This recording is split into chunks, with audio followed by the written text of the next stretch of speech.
All right. Hello, everybody. It's Fadi Kudair here. And we're on with another episode of Kanata on the Rocks. And we have with us today Nadine Zeinoun. Coach Nadine here is going to be talking about her business, and we're just going to dig in a little bit. How are you? Great. I'm doing great. Thank you so much. Finally, I was able to get you on the show, and wanted to kind of tell the audience what you do and how you do it, and just a little bit of understanding from a 10,000 foot overview, if you will, of the business. Sure. Just give us an idea. Yeah, I would love to. First of all, maybe I should give you a little bit about my background. So originally I wasn't a coach. So I started out my career, I have a master's in pharmacology and therapeutics. So I started out my career in the pharmaceutical industry. Big brain power over I here. left it behind though, because I don't use it anymore. Like, it's too heavy. So I was in the pharmaceutical industry for almost 12 years. It was a multinational corporation, and I had really great experience there. And I guess that was like the first building block preparing me to be where I am today. Today I'm a coach, so I don't know if people know what a coach is, but I'm a life coach and an executive coach. So I work with mainly with corporate executives, senior leaders who are struggling with their team. So like the team is not engaged, the team is not really committed, there are probably some tensions among them, and there's tension with the leader themselves. So what I do is I help them one-on-one. I coach them to enhance their emotional intelligence and conversational intelligence so they will be able to create a good bond with their teammates, with their team, and among their team. So they would be creating a team that is based on trust, that is based on good relationships, they're in harmony together, and that way they can be able to give their best. So that's basically it. So why would you think someone would, or a business, or even just a personal, would want to hire yourself? Oh, that's a very good question. Now, usually I'm hired either by the business or by the person themselves. So there are two approaches, if you want. So first, if we talk about the leader themselves, it's because, when a leader is not connecting well with their team, it's frustrating because, first of all, they feel alone. So they're kind of lonely. There's a distance between them and the team. That's one thing. But it's also frustrating because when they don't perform, when there's not good relationships and there's tension in the team, the performance goes down. And when they don't perform up to the standards of the leader, this really frustrates the leader. Yeah. And this frustration, what they do is they want to fix it and they don't know how, so they try different approaches and it doesn't work. So this only enhances the frustration more. And even they become aggressive because they take the role of, okay, let me just dictate to them what to do. And this approach even makes the distance farther between them and the people. And this, it's like a vicious cycle. And then they get angry because they are not listening to them. And so on and so on. It sounds like where you come in, it's like all they have is just one tool, which is a hammer at that point. Yeah, exactly. It's like they're hammering them. And that doesn't help, and then the mistakes are enhanced because people are scared. More frustration. And when people are scared, this doesn't help them to perform well, etc. It sounds like a very vicious cycle. Yeah, for sure. It is a vicious cycle. So, and the problem is because the leader is not getting the results, they need to compensate. So this also makes them take on more load and go into these teeny details that, they don't have time for. They need to think more strategically. So this also makes them more frustrated, more stressed, more overwhelmed, and they reach a time where they burn out. And this is mainly when they feel the pain and they actually seek help from a coach like myself. Yeah. It sounds like, I'm just going to use this analogy, it's like moving a couch with somebody that you're really angry with. Yeah. And, you lift up and then they're putting it down and then you lift up and it's just like, it doesn't, like, you're not going to end up bringing that couch where it's exactly. supposed to go. You go this way, they go that way. You push, they push. I do that sometimes. I'll just, I'll just take the couch by myself. It's easier. Exactly. That's it. They reach that stage where they say, okay, forget it. These people are, idiots, stupid. They judge their people, which also creates a bigger gap between them. And then they end up doing everything themselves, which tires them, and no work-life balance. things start, the ripple effect starts on their personal life as well. Would it be fair that the resentment starts to build up as well too between both the team and the leadership? And Oh, for sure. Yeah. A lot of resentment. what would you say your favorite kind of client to work with?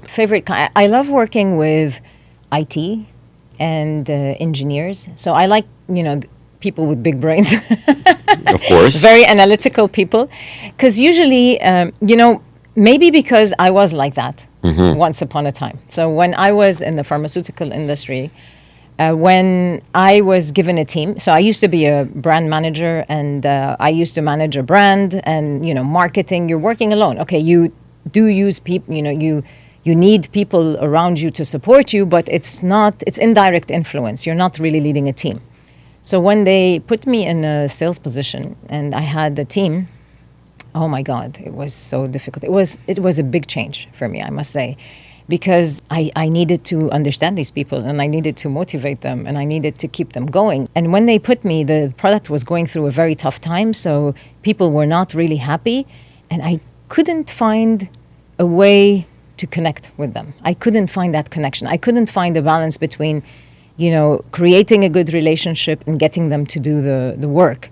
So I struggled a lot there. For IT people, it's like you're missing that adapter, right? Yeah.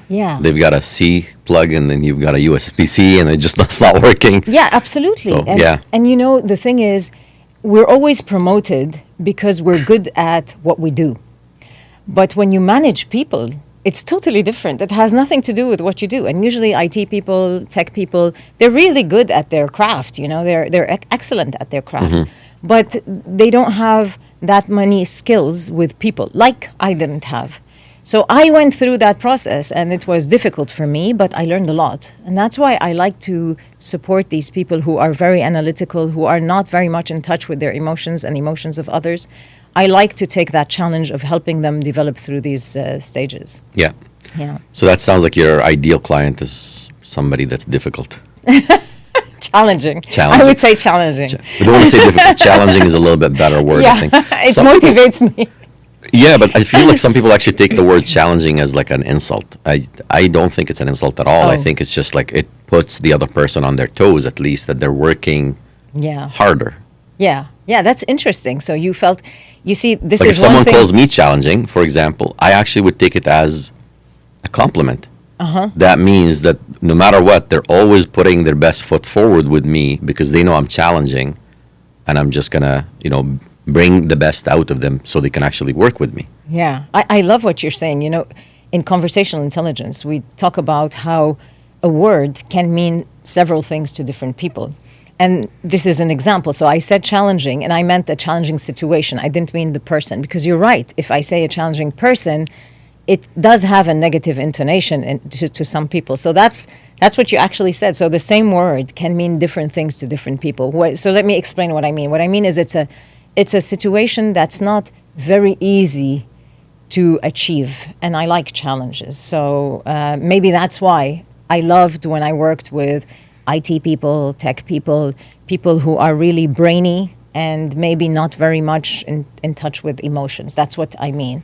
And that challenges me because it's more difficult, because you need to help them first notice that this is an issue, because usually they don't really notice this is an issue.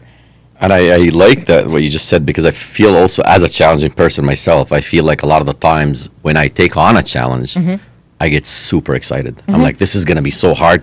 Let's do it. Exactly. It's going to be so much fun. And I get super animated. I just, almost breaking the mic here. But that's just the way I am. Like, it's the more the challenge, the harder the work, the more rewarding I find it is, exactly. at least. The achievement is bigger, Yeah. and the happiness is bigger when we do. Yeah. It's like sometimes, they say, well, if you've got a list of things to do, start tackling the small ones. For me, like, no, I go to the biggest one and I want to tackle that one first, because that's where I feel like I did the most amount of work. Yeah, absolutely. So I guess we have a common thing in me and you in that. With that being said, I just kind of dial it back a little bit on the business side of things. How did you go about building this business, putting it to fruition? How long did it take you? What sort of process you've been through? I know it's a lot of questions, but you can unpack. Let me tell you, at the start, I had no idea that I'm going to be one day, I would have my own business one day. So it wasn't something that I aimed for. So I was a really corporate person. I was happy in the corporate world. But I guess, life puts you in certain situations. There was a time where I had to either leave or I was going to compromise my family life. So I decided that I would leave the corporate world. And I decided to stay with my family. So I had 3 kids, and it was a tough time. They were taking a lot of my time. So I decided that I would dedicate my time to my kids. But it didn't work out for me too much. So I felt I had too much energy.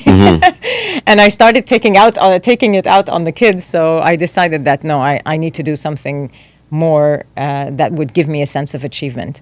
And that's when I started looking for like part-time jobs. I was in Lebanon, by the way, at that time. So I just came to Canada last year. So in Lebanon, you don't have that option of like flexible timing or part-time or whatever. You're either there full-time, and that's even more than 5 p.m., or you're not there. So it didn't work out. Yeah. But what I did notice when I tried different positions, I noticed that I learned a lot in the corporate world, and I had a lot to give.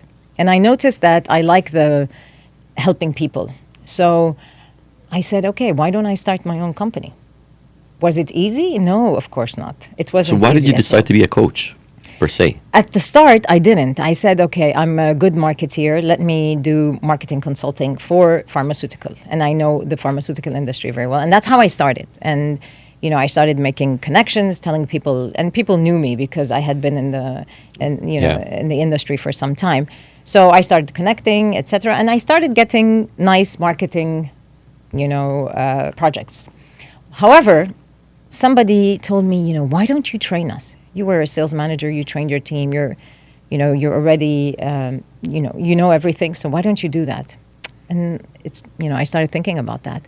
And when I started training people, I used to train them on sales. So doing sales training, I felt that, I love this. I love not training on sales, but helping people developing their skills and becoming better. That's when I said, okay, maybe there's more to it. Yeah. Oh, really? And that's how It's one of the reasons why I'm building, like I do have a team, and I'm building that team. It's not the money. And it's one of the reasons why, like if you ask any of my team, they'll tell you it's probably the best in the city as far as financials for them. Mm-hmm. Because for me, it's all about teaching people how to fish. Excellent. There's no reason that someone shouldn't be able to, put up food on the table if they come to my team. Simple as that. Absolutely. And I think that's one, as you said, this is one of the key success factors for you, because when you're coaching them, you see that you're the coach for them. So when you're giving them these skills, that's when they really value you, and that's when the trust really is increased between you and your team. Exactly. And then the best part about it is like that feeling of, oh my God, I just closed this deal. I didn't know how, but your help did this and this and this. And I was like, now I feel so much better. Yeah. I couldn't care less how much money I'm making, because at the end of the day, that money is going to come and go. But having a friend for life, you can't put money on that. Yeah. And by coaching them and giving them the sort of the aid that they need to get there, they feel like they're indebted to you. Not that I want them to be, but that's just how friendship starts. Yeah, absolutely. Yeah, there's nothing better than the feeling that you helped someone, and you helped someone grow and become a better person. Yeah. And that's why I always say, like, I'm really blessed that I was put on this track. I never planned it. I never really thought about it, but I just took the opportunity when it came, if you want. So I saw the opportunity. I said, okay, I have what it takes, and I just went on that path. I didn't know where I would be at the end. I didn't really think about the future. I just said, I need to do this because I really felt the passion of supporting people develop and helping people grow. And I'm blessed to have this. So what you're saying, it was more, I don't want to say accidental, but kind of accidental when someone's like, hey, can you train us? Yeah. And then it kind of took off from there. Because that's when I noticed how happy I was doing that. And Bingo. That's what I was looking for. That's exactly what I was looking for. Because anything that you do, I find, if happiness is not there, it's just boring. Exactly. And it's not meant to be. Exactly. And it's one of the reasons why, like, people, when they pick something that they're so passionate about, it just clicks and they succeed. Yeah. Because that succession comes from the fact that they're just so excited in the morning to get up and do it. Yeah. Exactly. And that's how, when people come to me because they need purpose in their lives. That's one of the reasons people come to me for life coaching, because they're lost, they want to find direction, they need purpose, etc. That's one of the first things we start looking at. What are the things that make you happy? What are the things when you do, you feel like a sense of fulfillment that's not like anything else before? And that's what I felt during that training. And then, coaching is even, gives me more pleasure, at least. Each person is different. But for me, coaching is even, gives you a stronger sense of achievement, because you're not really telling people what to do. You're helping them discover what they really want to do. And what really works for them as well, too. What works for them. And that's even more powerful. So the transition and the change and the transformation is really amazing. Yeah. So when someone engages you, what sort of process do you have in place to evaluate if this is something that you want to take on or not? I usually have a complimentary session with them at the start. And that session is kind of like a chemistry session, we call it. So I get to know them and get to know what they need and what they want, so that I see if I could help them. And at the same time, they need to sense whether we're a good fit or not. Because if the coachee, we call the client or the person we're working with is a coachee. So if the coachee doesn't feel at ease, they don't feel safe, they don't feel trust with the coach, we can't achieve anything. So that first session is not only for me, it's also for the coachee to Sounds see like whether... a first date for sure. Yeah, kind of like a first date. Kind of like a first date to see whether, if there's you click good or not, chemistry exactly, between yeah. us. Because if you don't click, like no matter what, just like you said, like when a boss comes into an environment, new environment, and then there's that friction, well, it's the same thing here. If there's no chemistry, how am I supposed to be listening to you as my coach? Yeah, exactly.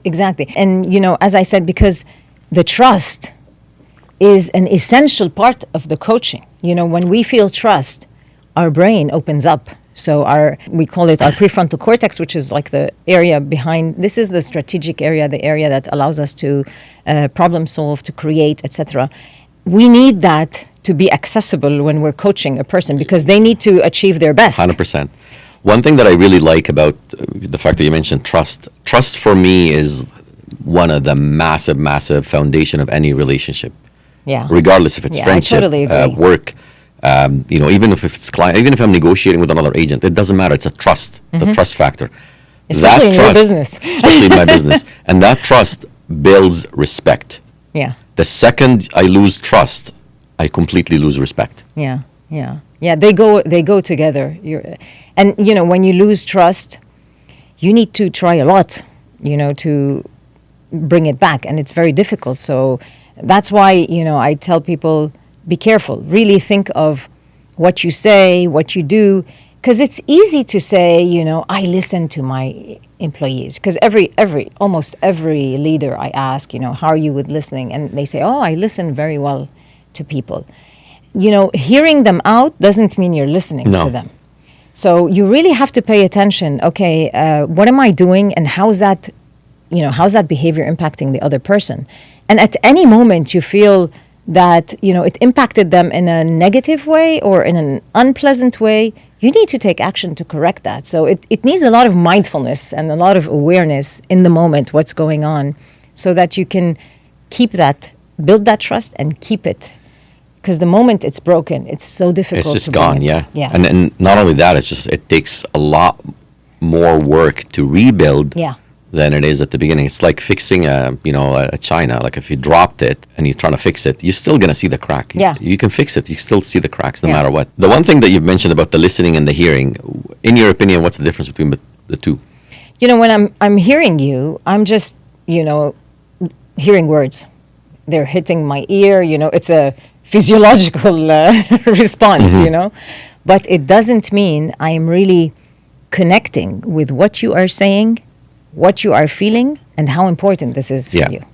I feel like for me, at least, listening is more of a all senses combined versus hearing is just like one ear out of the other. Yeah. I might retain some, might not, but when I'm listening, I'm literally paying attention. I'm looking at the person. I'm listening to them. My body's receptive to them. I'm leaning in. I'm a lot more engaged, I find. Yeah, and I like how you said to them. You see, you noticed how many times you said them. Because when you're listening, the focus is on the other person. When you're hearing, the focus is on you. I'm just listening to your words because I'm going to use those words to negotiate better and to convince you that you need to buy my product, for example, or you need to do what I want you to do. So that's kind of manipulation. It's not really listening. And people feel it. Don't think that the other person doesn't feel it. That's why they don't connect and the trust doesn't happen. But when you really put the effort to listen to what they are saying, as you said you use all your senses. Yeah. You know, when I And listening teach also, coaching- but this is one of the reasons why I said it uses all the senses, because you're listening to cues. Yeah. Sometimes verbal, sometimes they're not verbal Yeah, at all. exactly. It's just body language. So you need your eyes. Yeah. Yeah. Even you need to sense in coaching, because I teach coaching at a university. So when we're teaching people how to become coaches, listening is key. It's key. It's one of the major skills that they need to have. And there are levels of listening. And the deepest level of listening is where you need to use your intuition. So you're listening to things that are not being said, but you feel them from the energy of the person, from the breathing of the person, from their, facial expressions, etc. So you really need to be deep in the process to be able to capture all these things. It's not easy. It's one of the most difficult tasks that we do as coaches. It's crazy because I've had situations where I've done both, guilty as everybody else, right? Yeah, like of you're course. listening and you're hearing. And a lot of the time, especially when I'm listening, I might not respond. And then this very, very bad habit of mine where I might not acknowledge it, might not respond. But you wait 6 months and I'll bring it up in the conversation and be like, he How was do you actually remember? listening. But to me, it's because, look, if someone is investing time with you, no matter how big or small that time is, it's their time. It's a portion of their life. They're given to you. You owe them that respect to at least be there. and Oh, I present. love that. Very nice way of looking You know what at I mean? it. And it's one of the reasons why, it's massive for me. The second that I'm engaged with someone in a sort of a conversation, my phone is off to the side. I don't check it out Yeah. unless I'm waiting for something that's very important. And I'll apologize about it first in hand because Yeah. it's just not. It's their time. It's their life. Yeah, that's. I like that you bring this up because this is a major barrier to listening these days. Is the phone next to you, and you get these notifications, and you look. Even if you look, Even And if you're your still notifications listening. are off, even if your notifications, people are still they feel that their attention Listening is, to their phone. Exactly. So the attention is divided. Exactly. The focus is not on them; it's on them and the phone, and that doesn't give much of a feeling of respect and caring. So I like how you put it away because that's attention is the first most step. expensive asset you have. Oh yeah, and it's so divided these days. So there are so many things that take our attention, and it's a kind of like a fight for our attention, and it's so difficult for us to decide that no, I'm going to put my attention here and I'm going to focus my attention. It takes a lot of discipline and willpower to be able to do that, but I think this is key for success, is you being able to focus on one thing. There's no such thing as multitasking. I know a lot of people say that, and a lot of people say, I No. multitask. I find it actually a lot more common with ladies than with men. We're like, oh, no, we can multitask. Yeah. Even if you can, there's no such thing as 100% full attention if you're multitasking. Yeah, of course not. And you will always miss something. And if you don't miss something, you won't be producing the output that you can produce when you are fully attentive. And You're just on mind you, autopilot. yeah, and it's overwhelming. It's stressful. So people don't notice that. It is stressful and overwhelming because our mind was not made for that. Our mind was made to focus on one thing. You finish that one thing, then you move on to another. And that's why keeping your attention on one thing and being mindful. So mindfulness is really important these days because it allows you you practice putting your attention on one thing and keeping it there. And I've that's been a doing very this thing important actually, skill. and I'd like your opinion on it. Lately, I've been trying this thing for the last maybe month and a half where I'd go on like a 25-minute full attention on something, phone is off, everything is completely to the side, I'm just doing this one task. And it's just like I'm banging them out one after the other. Yeah. So the efficiency is much higher, right? Yeah. Do you notice that? And I'm Fadi? working a lot less, Yeah, exactly. which is even better. Like my day, I could easily finish my day by 11 o'clock. Oh, I love that. So you see, this is the productivity when you put your attention. And I like the 25-minute thing that you have because this is a good practice because your mind can't focus for too long. Okay, so you need to give yourself break every, for you it's 25 minutes. That's great. Maybe somebody else, but don't push it more than 45 or 50 I minutes. can't. That's I have ADHD. too much. It's just way too much for me. 25 minutes is like actually But that's amazing. very, very hard. Yeah. It used to be maybe 20. Before that, it was like 15 minutes. Oh, so I good. got to 25, which is really, Excellent. really good. So you're practicing. and Progressing, yeah. Yeah, that's good. If you're progressing, then you can reach maybe higher amount of time. But anyway, if 25 I is think working for 45 you, is the max that anyone 45 can is the actually max. pay attention Yeah. to. I think that a lot of studies that show that Yeah. for sure. Just going back to your coaching business Mm-hmm. in general, where do you think people in Ottawa could use this the most? Okay, organizations, they can definitely use this. I'm also a team coach. So one thing I love to do is also help a team know how to work well together. Okay, And it doesn't matter what kind of team, like if it's a No. retail store, if it's a real estate business, Doesn't lawyers, whatever Doesn't it matter. is. As kind of long thing. as they are a group of people who are joined to achieve one objective. So they have a common goal and a common mission and a common purpose, and they're not getting along together because, when people are different, problems arise, conflicts arise. We And- are all different. We're all yeah, unique. We're all Yeah. unique and different. So when you have these different people together, you're bound to have conflict, and people don't always know how to handle conflict. So as a team coach, we help the team, first of all, identify their direction and their common values, their common goals, purpose, etc. And we help them work together more efficiently so that the bonds will be created among them, and they will feel like there is deep trust between the team. And that's when the performance of the team is highest. When you have a lot of trust, your oxytocin goes high. So the hormone oxytocin, which is, used to be called the cuddling hormone, it's not only cuddling hormone. We know that You it brings lean out in. the best in It us. allows you to literally lean into that conversation, to that relationship. Like I'll give you a very, very simple example. Bunch of guys were hanging out this weekend. Just the fact that they're, giving me that little sort of trust and listening to what I have to say, I felt like I could just lean in more. Yeah. And tell them a little bit more Yeah. and more and more. Yeah, I love that.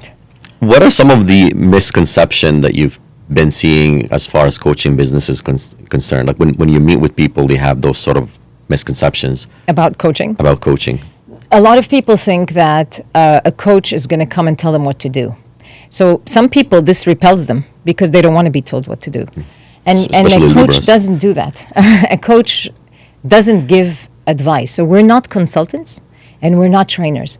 A coach only uses questions and other tools to help you discover what's going on. Why is this not working? What is stopping you? What is pulling you back?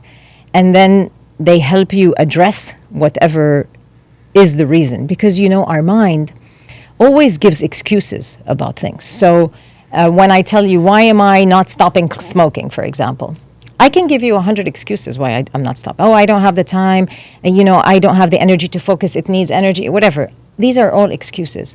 There is an underlying reason deep down inside that is something important to you why you're not quitting this smoking. So what a coach does, through simple but very powerful questions, they allow you to go deep inside yourself and really discover what is it that's blocking you. What is it that's blocking you from stopping smoking? What is it that's blocking you from connecting with this employee? What is it that's stopping you from applying for this promotion, Yeah.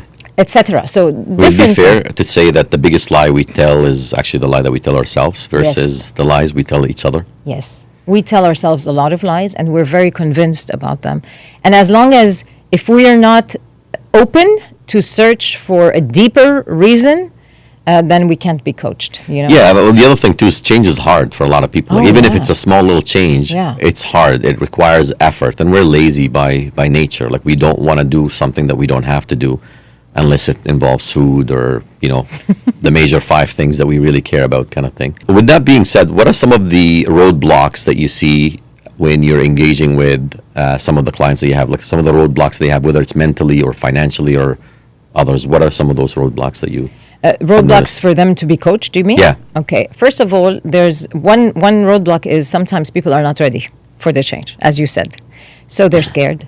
or maybe they're not scared, but they think that it's going to take too much effort, and they're scared of that effort. So a person needs to be ready, and they will know when they are ready. So I cannot work with someone who's not ready, and that's one of the toughest challenges I have when I'm hired by the company to help people change. Like, work with these 5 executives, and sometimes they give me these executives who are very tough. We need them to change. And they're not convinced that they need to change. That's the toughest thing, because the company sees something that needs to be changed and the person doesn't. Mm-hmm. It's I love them because these are challenging situations, but it's tough. So people need to see that change is good for them. And once they do that, then they will be more apt to change. So this is one of the challenges, if you want. Another challenge is, as I said, they're scared to open up to someone. So it's difficult for them to trust people, and they're scared to be vulnerable. So that's another challenge that we see. But usually when you see the people a couple of times and you create the trust, this barrier goes down. And of course, sometimes financial, some people want to change, but they can't pay for the service.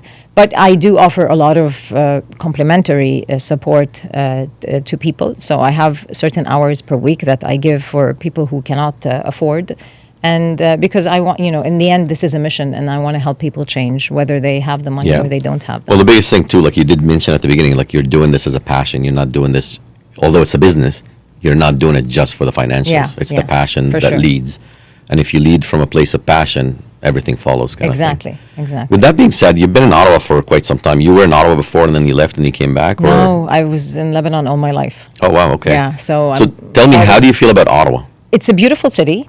But I must say, when I first came here, it was a big change for me. So in Lebanon, life is too noisy. You have too many challenges and a lot of people around, and social events and activities all the time. So when I came here at the start, I felt like, oh my God, there's a big difference. It's so quiet here. Mm-hmm. I don't know anyone. It's a perfect place to raise a family for sure. Yeah, absolutely. And there are no challenges. Like in Lebanon, you have to think of, how are you going to get electricity? Are you going to have internet connection today? Am I going to be able to connect with my coachees or not? There's a lot of stress. Here, I found that, oh my God, all the stress has gone away. And this part was really good, because I noticed that in Lebanon, we used to waste our time, a lot of effort on dealing with things that are basic stuff. Here, I have more time to strategize, to think of what I want to do, where I want to head, my business, my clients, how I'm going to help them, etc. So this part was really amazing. Would it be fair to say that the quality of life is game changer? Yeah, it is. Yeah. It is. And what would you invite the audience to know about Ottawa? One thing, when I came here, everyone was telling me, you're not going to survive the weather. You're coming from Lebanon. It's all sunny, and you're never going to survive here. To tell you the truth, well, I found that it's beautiful. So there's the thing that really amazed me and I love about Ottawa, and I guess it's all Canada because they're used to this weather, is that the weather doesn't stop you from doing anything. You have outdoor activities, you have things that you can do. You can always go for a hike, go skiing, etc. So the thing is, I believe people need to accept that this is how the weather is, but there are a lot of beautiful things with this weather, and just go do them. And if you push yourself to go outside and do them, you don't really get depressed. Like people were telling me, you're going to get depressed. That's one of the reasons why I asked, because coming from a life coach, it's always a good idea to just take care of yourself and use nature to help you kind of heal and feel better. And we're meant to be outside. Yeah. We're meant to be 90% of the time outside. Yeah, and connect. Where now we're only spending like maybe 5% of the time outside, which is not cool. Yeah. So that's amazing. Really appreciate that you've been on the show. Thank you. Nadine, it was a pleasure. You bring a lot of value. I feel like a lot of people can actually use your services, and please feel free to connect with her. We're going to have all our information. If you guys like what you see, please hit the like button, subscribe to this show. Plenty more coming, and Ottawa is not boring. I promise you that. Thank you again, and we'll see you in another episode of Kanata on the Rocks next week. Thanks again, Nadine. Thank you.